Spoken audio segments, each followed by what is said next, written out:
Thank you. It's such an honor to be here and to be in the arms of Boa and also in the presence of Lucille Clifton, who eventually I did get to know very well. And she would come sometimes when I worked at the University of Oregon to visit my husband and myself and maybe do a reading at the university. And she would always love driving in Joe's Cadillac. She said it was the only car that fit her. And she felt like a queen, you know, being chauffeured around by Joe. And she would ask us to take her to the Rib Shack. And so we'd take her to Otis's. And she would say, only Dorianne and Joe would know about the best ribs in Oregon. And she also, at one point, very much surprised me, and would always surprise me with her poems, but also just in conversation, you know. Lucille was a champion, you know, for Black consciousness in the world. And we were driving along in Oregon, we were showing her the beautiful waterfalls and the trees, and I said, from the back seat, because of course Lucille sat in the front seat, and I said, look at these trees, Lucille, aren't they beautiful? She said, well, Dorianne, Black people have very different feelings about trees. Isn't that amazing? And another thing that Black people, especially a young Black girl, has very different feeling about is Superman. And, you know, I grew up with Superman and I love Superman. But Lucille has her own little group of poems about Clark Kent, and this is one of them. It's called If I Should, to Clark Kent. Enter the darkest room in my house and speak with my own voice at last about its awful furniture, pulling apart the covering over the dusty bodies, the randy father, the husband holding ice in his hand like a blessing, the mother bleeding into herself, and the small, imploding girl. If I should say I could walk into that web, who would come flying after me, leaping tall buildings? You? Further note to Clark. What I can promise to be is water. Water plain and direct as Niagara, unsparing of myself, unsparing of the cliff I batter, but also unsparing of you, tourist. The question for me is how long can I cling to this edge? The question for you is what have you ever traveled toward more than your own safety? And this is a final note to Clark. They had it wrong, the old comics. You are only Clark Kent, after all. Oh, mild-mannered mister, why did I think you could fix it? How you must have wondered to see me taking chances, dancing on the edge of words, pointing out the bad guys, dreaming your X-ray vision, could see the beauty in me. What did I expect? What did I hope for? We are who we are, two faithful readers, not Wonder Woman and not Superman. Note past to Superman. Sweet Jesus, Superman, if I had seen you dressed in your blue suit, I would have known you. Maybe that choir boy Clark can stand around listening to stories, but not you, not with Metropolis to save and every crook in town filthy with kryptonite. Lord, man of steel, I understand the cape, the leggings, the whole ball of wax. You can trust me. There is no planet stranger than the one I'm from. So I thought that would be, I would follow up with my own poem to Superman because Lucille inspired me. And this is called Superman. I wrote this poem, I must say, from a exercise my husband gave me. He's fond of giving me exercises, and we had just gotten back from seeing like Superman 28. And he sat through it, and afterwards I was just chattering away about, and then didn't you love the part where, and I think to shut me up, he said, look, why don't you do an exercise, So I opened my notebook and he gave me a bunch of words to use. And one of the words was, and he said, I want you to write about Superman. And one of the words he gave me was the word pot. And I thought I was going to use it as a vessel, clay pot, a flower pot, whatever. But it ended up being used as medicinal marijuana. So there you have it. Superman. Superman sits on a tall building, smoking pot, holding the white plumes in.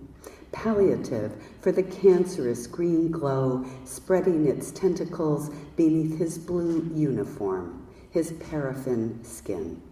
The pot also calms him, so he can look down through the leafy crowns of the trees of heaven to patches of black asphalt where a small dog chained to a grate raises his leg against a sapling. It's 2010. And the doctors have given him another year in Metropolis, another year in paradise when he's high, another year in hell when he's not. A magazine falls from his lap. Lois on the cover of Fortune, the planets aligned behind her, starlight glancing off her steely, upswept hair. He lifts his head from his hands as the sun sets. The sound of muffled gunfire in every city of the world ricochets through his gray brain. He'll take care of it tomorrow. The thankless, endless task of catching dirty bombs and bullets. Though like the dishes piling up in the sink, there are always more. 365 dark days left to try to gather them all. Tunnel through to the earth's core and bury them there. But for now, he leans his wide back against the stove-hot bricks and stretches each long blue leg. Blissfully stoned, he doesn't notice when his heel chips the chipped wing of a granite angel, can't feel the kryptonite bending its rays up toward his scarlet heart.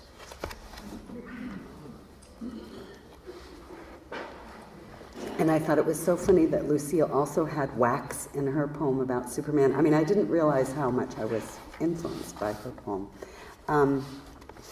I also feel the presence of Al Poulin here with me today.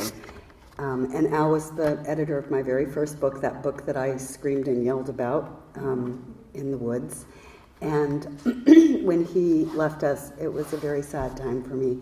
And I wrote this poem for him, and it's called Last Words. His voice toward the end was a soft coal breaking open in the little stove of his heart. One day he just let go, and the birds stopped singing. Then the other deaths came on, as if by permission. Beloved teacher, cousin, a lover slipped from my life the way a rope slithers from your grip, the ocean folding over it, your fingers stripped of flesh, a deck of cards worn smooth at a kitchen table, the jack of spades laid down at last, his face thumbed to threads, an ashtray full of pebbles on the window ledge, wave-beaten, gathered at day's end from a beach your mind has never left. Then a starling climbs the pine outside, the cat's black paw, the past shattered, the stones rolled to their forever hidden places. Even the poets I had taken to my soul, Levis, Matthews, Levertov, the books of poetry lost or stolen, left on airport benches, shabby trade paperbacks of my childhood, the box misplaced, the one suitcase that mattered crushed to nothing in the belly of a train. I took a rubbing of the carved wings and lilies from a headstone outside Philadelphia, frosted gin bottles stationed like soldiers on her grave. The best blues singer in the world will never stop singing. How many losses does it take to stop a heart, to lay waste to the vocabularies of desire? Each one came rushing through the rooms he left, mouths open, last words flown up into the trees.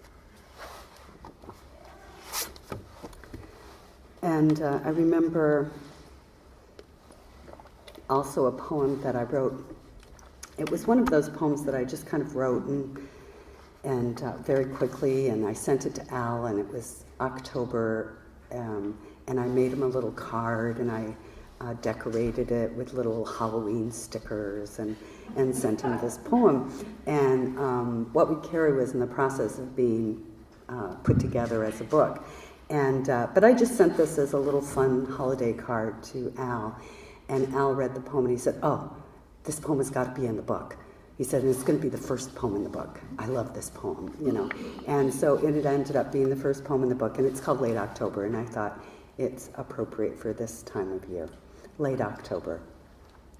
Midnight, the cats under the open window, their guttural, territorial yowls.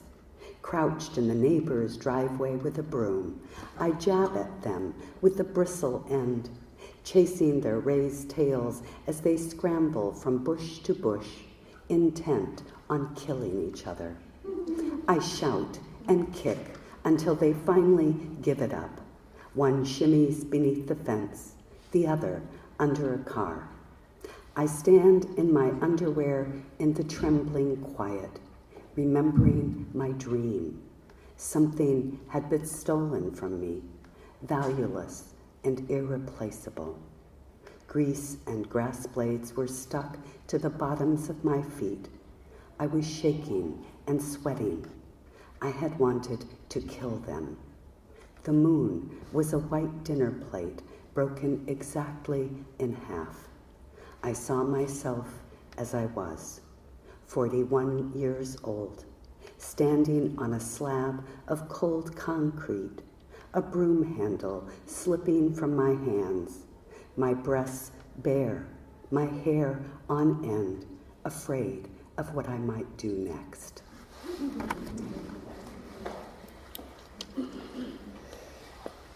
And my husband told me that I should read this poem called Dog Moon, because it's his favorite poem, and whenever I do a reading, he says, "Do Dog Moon."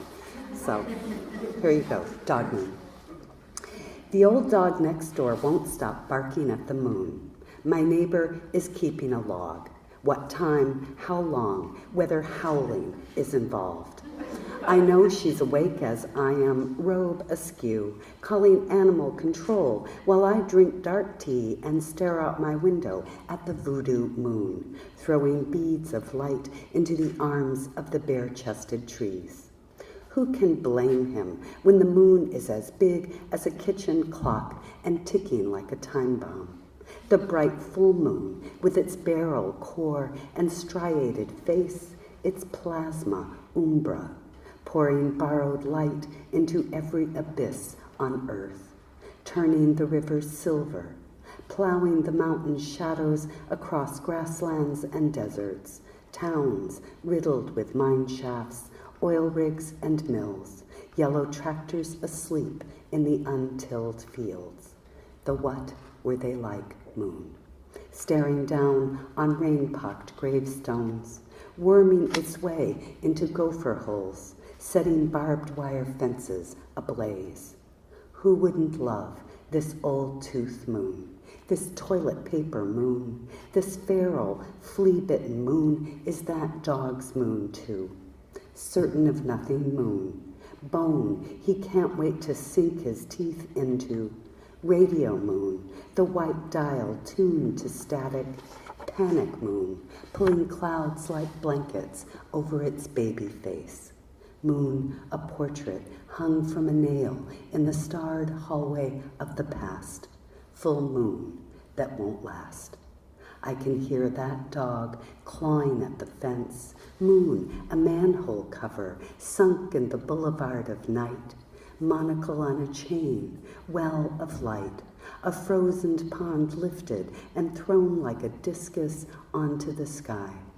I scratch my skull, look down into my stained empty cup.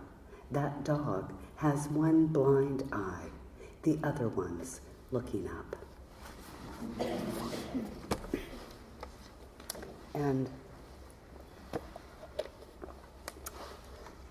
again, to just commemorate both Al and Lucille, I thought I would end with a poem about being a waitress. It's called Waitress. When I was young and had to rise at 5 a.m., I did not look at the lamplight slicing through the blinds and say, once again, I have survived the night. I did not raise my 2 hands to my face and whisper, this is the miracle of my flesh. I walked toward the cold water, waiting to be released, and turned the tap so I could listen to it thrash through the rusted pipes. I cupped my palms and thought of nothing. I dressed in my blue uniform and went to work. I served the public, looked down on its balding skulls, the knitted shawls draped over its cancerous shoulders, and took its orders, wrote up or easy or scrambled or poached in the yellow pad's margins, and stabbed it through the tip of the fry cook's deadly planchette. Those days, I barely had a pulse. The manager had vodka for breakfast. The busboys hid behind the bleach boxes from the immigration cops, and the head waitress took 10% of our tips and stuffed them in her pocket with her cigarettes and lipstick. My feet hurt. I balanced the meatloaf-laden trays. Even the tips of my fingers ached. I thought about nothing except sleep. A TV set's flickering cathode gleam washing over me, baptizing my greasy body in its watery light. And money, slipping the tassel of my coin purse aside, opening the silver clasp, staring deep into that dark, sacrificial abyss. What can I say about that time? Those years I leaned over the rickety balcony on my break, smoking my last saved butt. It was sheer bad luck when I picked up the glass coffee pot and spun around to pour another cup. All I could think as it shattered was how it was the same size and shape as the customer's head. And this is why I don't believe in accidents. The grainy dregs running like sludge down his thin tie and pinstripe shirt, like they were channels riven for just this purpose. It wasn't my fault, I know that. But what really was the hurry? I dabbed at his belly with a napkin. He didn't have a cut on him, physics, and only his earlobe was burned. But my last day there was the first day I looked up as I walked. The trees shimmering green lanterns under the Prussian blue particulate sky. Sun streaming between my fingers as I waved at the bus. Running, breathing hard, thinking this is the grand phenomenon of my body. This thirst is mine. This is my one and only life.